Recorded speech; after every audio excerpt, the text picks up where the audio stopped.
Good morning, everyone. And my name is Takako Izumi from the International Research Institute of Disaster Science of Tohoku University in Japan. So I would like to thank Dr. Kamaru for inviting me to this very important event. However, I have to apologize. I was not able to join in person. But instead, I would like to talk about my project in Malaysia, which was concluded recently in June this year. So firstly, the title of this project is called Strengthening the Disaster Risk Reduction Capacity to Improve the Safety and Security of Communities by Understanding Disaster Risks. And this project was funded by Japan International Cooperation Agency. And we had excellent partners in Malaysia, which is UTM, especially Dr. Kamaru, and also Selangor State Disaster Management Unit, and also APM Civil Defense Force. So this project aims to equip local governments and community leaders with the skill and know-how to build a DR program at the grassroots level from the bottom up. And this project was very unique because we wanted to highlight the importance of science and technology, especially when you identify disaster risks. And also, we wanted to give the ownership of this project to communities. So there are mainly three steps of these projects. First is risk identification and risk communication. And second is training of trainers. And step three is community-based disaster risk reduction activities. So step one, risk identification and communication. So that, as I mentioned, this project put on really emphasized the importance of science and technology, so that by using science and technology, we developed a disaster risk report.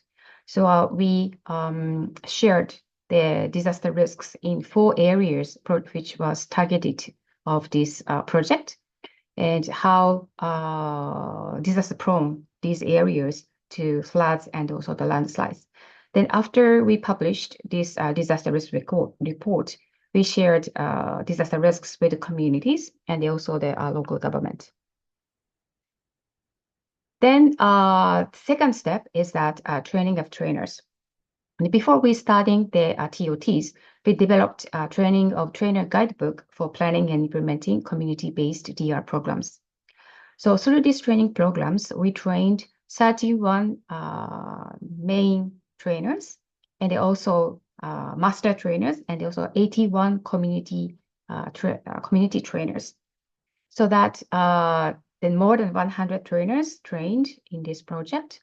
They conducted disaster risk reduction workshops and to their own community members, so that they share their knowledge and what they can do to reduce future risks. And step three is that conducting civil community-based disaster risk reduction in the project areas. So as I mentioned, we had 4 project target areas: Ulukulan and Batu 14, Kampung Tok Muda, and also the Kampung Selai, Sungai Selai, Hulu Langat. So first one is that Ulukulan, they were more landslide prone areas, so that they conducted civil defense emergency response training and setting up the community DR resource center. Then second location, which is also landslide prone areas, is that they conducted community slope monitoring, then DR for school children workshop. Then also they developed a mural poster at one of the schools.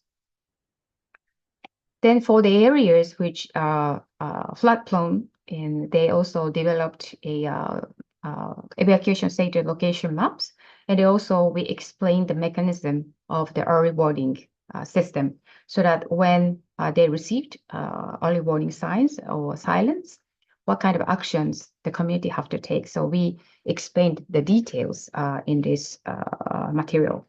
Then also the community conducted also the evacuation drill.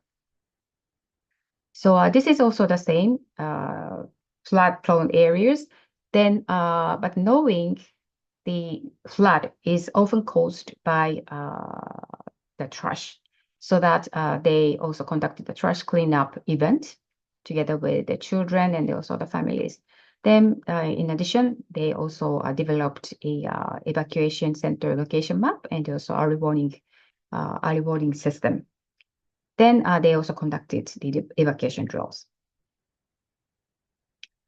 So there are a couple of recommended actions through this project. First is that to set up the data hub to ensure the collection and the storage of data, sharing them for risk analysis and identification. Then second is increased disaster education at schools and public awareness raising on DRR, and strengthening early warning systems and risk communication. Then fourth, government to support communities to initiate community-based disaster risk reduction and communities to combine DRR into their everyday lives. Increase communication between local governments and communities. Then allocate a budget for or invest in DRR activities for both structure and non-structural measures. 7, design a DRR program with a time frame at least for 2 to 3 years. Then lastly, for future considerations, inclusivity.